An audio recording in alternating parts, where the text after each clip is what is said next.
Okay, we are going to get started. Holly Wilson is an enrolled member of the Delaware Nation, Lenape, and descendant of the Delaware Tribe of Indians. She is now based in Mustang, Oklahoma. In 2001, she graduated with an MFA in sculpture. In 1994, she earned an MA in ceramics from Stephen F. Austin State University in Texas. She received a BFA in ceramics at the Kansas City Art Institute in 1992. She works in various media, including bronze, paint, and caustic photography and clay. Her works are in private, corporate, public, and museum collections nationally and internationally, such as the Virginia Museum of Fine Art, the C.N. Gorman Museum, the Idleroy Museum of American Indians and Western Art, the Heritage Center at Red Cloud Indian School, and the Nerman Museum of Contemporary Art. So Holly's going to share her screen and start her presentation, and I'm going to unpin myself. Go ahead, Holly. If it's showing right. You were sharing your screen. Can you see it? We can see it. All right. Well, I had the last minute panic attack because I have not updated my PowerPoint, so it wouldn't let me edit. So we're doing our PowerPoint backwards, and then I'll just go really fast, Seems and fair. I'll set a timer so that I don't go over um, what I'm doing. Uh, First off, thank you so much for allowing me to be a part of this exhibition. Um, in life, sometimes you need that catalyst that kicks you into gear to make you do something you've wanted to do for a long time. Um, my undergraduate and one of my graduate degrees was clay. And I was going to share this is some early work that I did when I was there um, in both graduate and undergrad. So I worked really big for a long time, and then I switched gears and started working much smaller. Um, and this exhibition and this project in particular for me was really important because it was something I wanted to do is to go back to, I guess I could do presentation mode. I wanted to go back and work in clay again. And so this was a chance for me to really make a commitment to doing that. And also, one of the things I've wanted to do is incorporate all of my materials because we talk about the future of clay.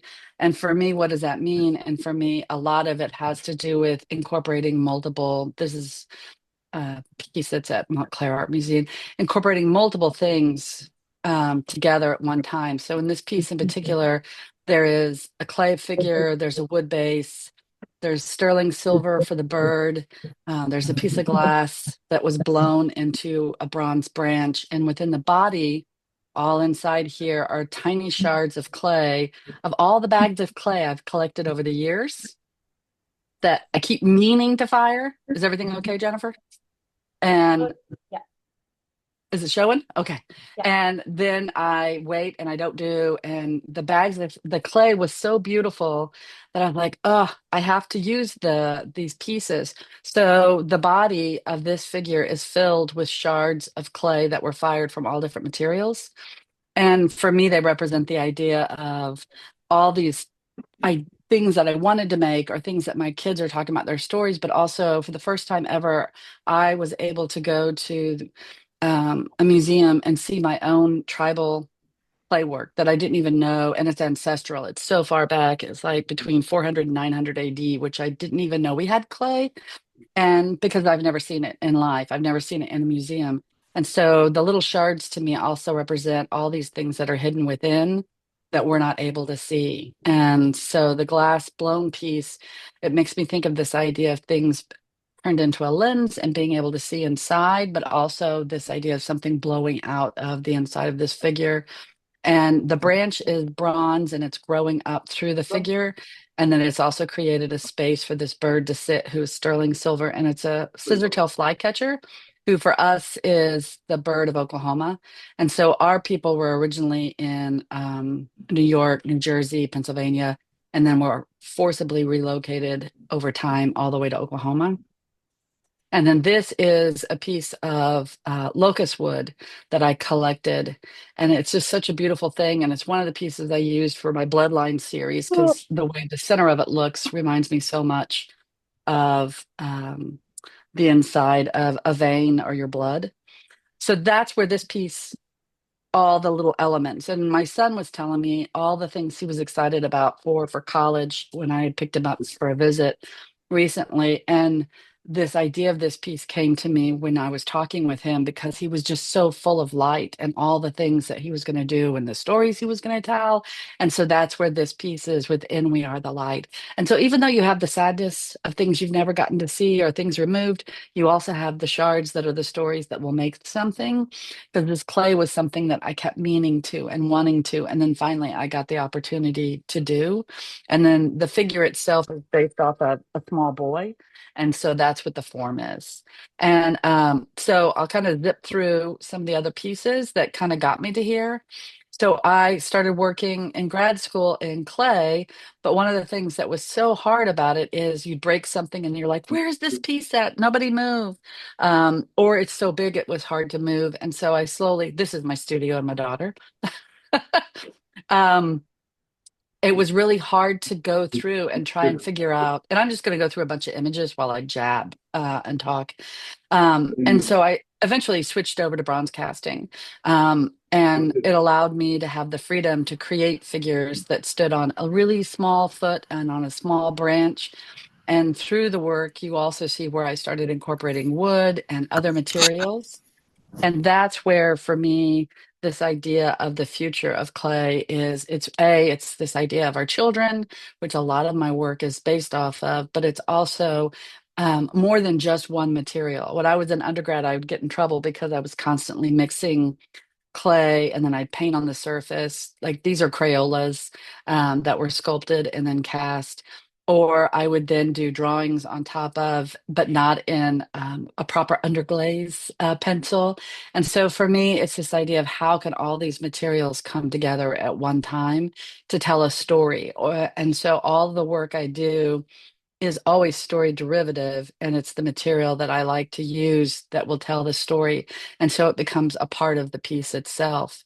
Um, and there's just a couple of pieces that I might point out, like this is Coyote and the Anguish of Mortality. And I ended up doing a drawing off of that. So I also really like how my pieces go into and then come back out of the drawing. And this was originally a photograph that I worked on that then became a sculpture, that then became a drawing of a sculpture. And then this is a piece called I'm Still Here. And for us, there, the boarding school experience was so traumatic. And I have family that was in boarding school. And then I was doing research. And at the time, it talked about how when they cut their hair and the braid would hit the bucket, it would make such a sound. And then you weren't allowed to speak your language or have your ceremony. And so this piece in particular, my sister got cancer, and when she had it, she said it was really weird because people stopped making eye contact. And she goes, I'm still here, even though I've lost my hair and all these different parts. And I thought about the connection between how cancer was a disease that happens to you, and then so was boarding school. It was a disease that took us without without our without our approval or knowledge or ability to fight. And so in this piece, the tree stump is cut and the two girls are on it, but when you cut a big tree, even though you think you're getting rid of it, saplings will grow up around it. And this fat girl, the girl in the front is my sister, and the girl in the back is also my sister. And she's whispering, I'm still here, and her fingers are crossed. And the girl in front, she's been civilized. I used air quotes with that because she's wearing shoes. It was this idea that we civilize the Indian, remove the Indian and civilize them to make them humans. But within here, the saplings then took light. So the youth grew up. And then the origamis represent this idea of the thousand cranes. So for me, it's always this idea of how can different material tell a story of importance for me. This is the piece that's about finding my way back. And then for me, it was coming home. I moved to Oklahoma from Chicago with my kid and my husband, and It's like, how do you find home in a place that you left? I always tell people I have this crazy love-hate relationship with Oklahoma. And so these are all the plants that are from here. And then it's also this idea of kind of falling down the rabbit hole like Alice in Wonderland.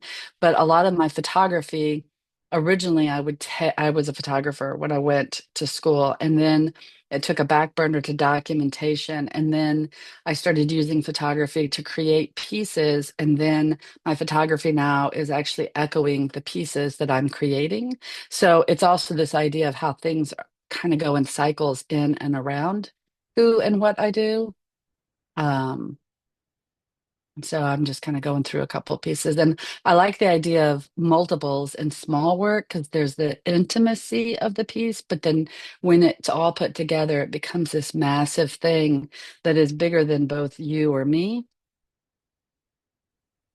And I do my own casting. That was one of the things, is to work with a foundry was so expensive and outside the realm for an artist. A friend of mine showed me how to build a furnace, and then I ended up building my own furnace. So the nice thing is I kind of took jewelry casting, and I tell people I do bronze casting on steroids. This is a piece called Bloodline, which was really important. It now is going to live at the Michener in Philadelphia, in Doylestown outside of Philly. This is actually where I got to meet Jennifer. And so this is, all the figures on it represent every member of my family, all the way back to the very first member on the Dawes Rolls. And his number is 12, and his name is James Bob Jr. And my number is 677. And each one of these represents a generation that weaves back until I reach him. And it began as a way for me to look at and put my kids on the rolls. And then it became a piece of art. And the figures are made out of molds of cigars and then sticks that I found, and then the feet and the faces are molded. The faces to represent like a cameo, and then the feet are wax that are then cast. And for me, it was this idea of reinventing a story my mom told, a Delaware story of the stick people, and they would run through the night and they would call your name and they beckon you to come with them. And if you went, you were never heard from. So it was this real kind of dark cautionary tale, but at the same time, I was so connected to who and what did these figures look like that I decided to recreate it as this cigar figures, and the cigar for the tobacco and the sacred, and the sticks for an homage to the story, and then the cameos as a way of being able to think of family in a time that we didn't have photography or the ability to actually photograph or create or save family imagery. And so I now have a series I call Bloodline, and then they can be multiple things from this big full piece. And the wood is locust wood. Again, it echoes all the way to the piece I did in clay. And the reason I chose it is I wanted to show the life of this family, but then they're on the life of this tree. And the way it's laid out, it looks like a tree, and you can see the lines of the tree, so all the life. And then even within there, there's all the places where bugs have had their own home within the tree. So you see these multiple layers of life all in one place.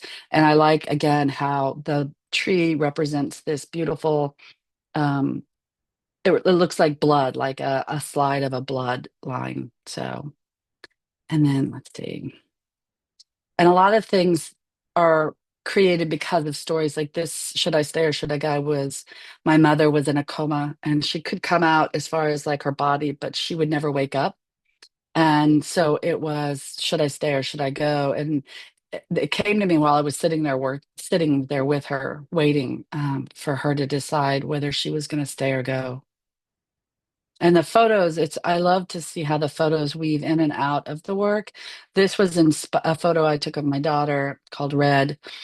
um Here it's Mass, but I think I changed the name to Red later.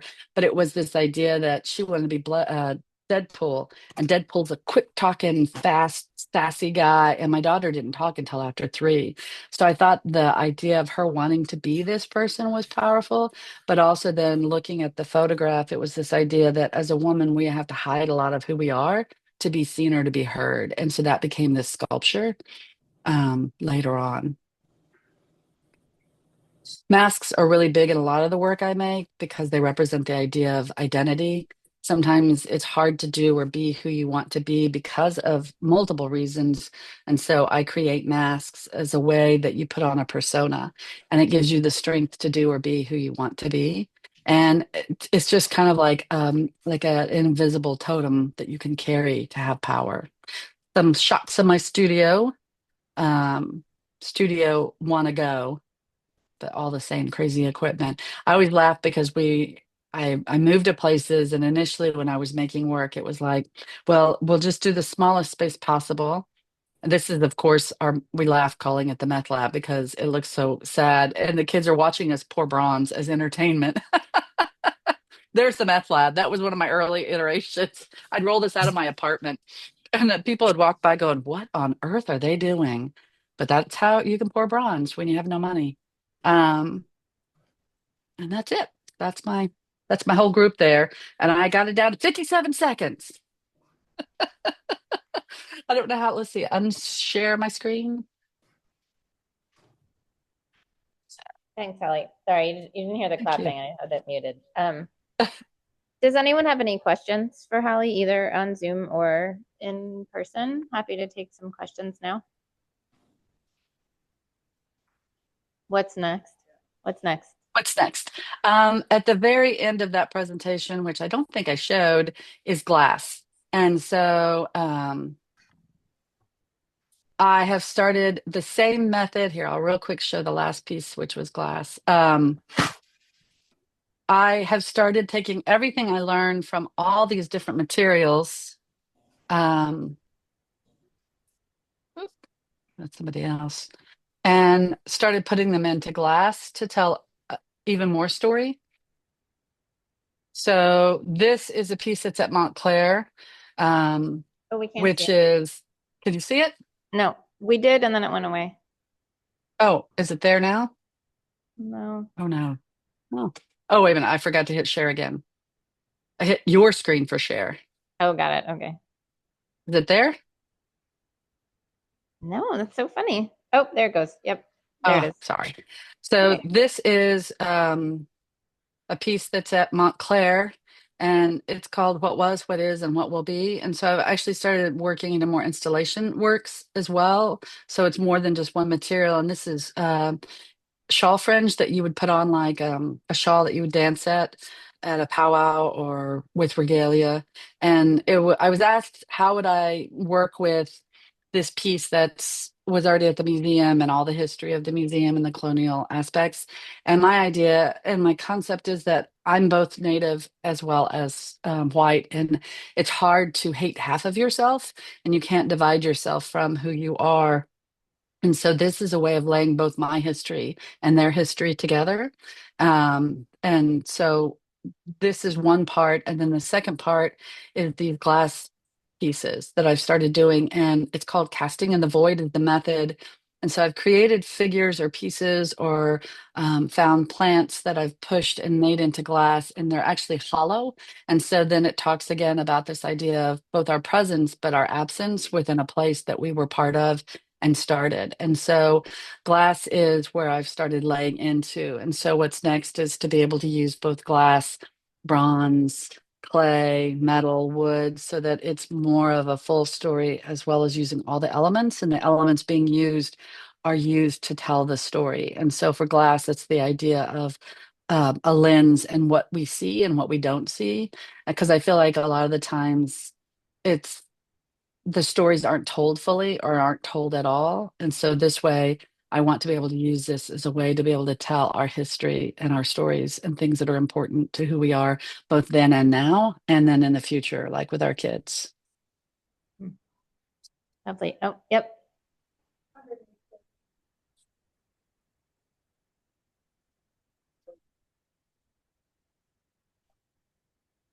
Oh, the question is about whether there's a Lenape community in Oklahoma that you're part of. I am. Delaware Nation, which we're in the Andarco area, is my enrollment tribe. And then the other tribe that I'm on my great grandmother's side is from is in Bartlesville, and it's the Delaware tribe of Indians. And it's in Bartlesville, around Tulsa area, kind of.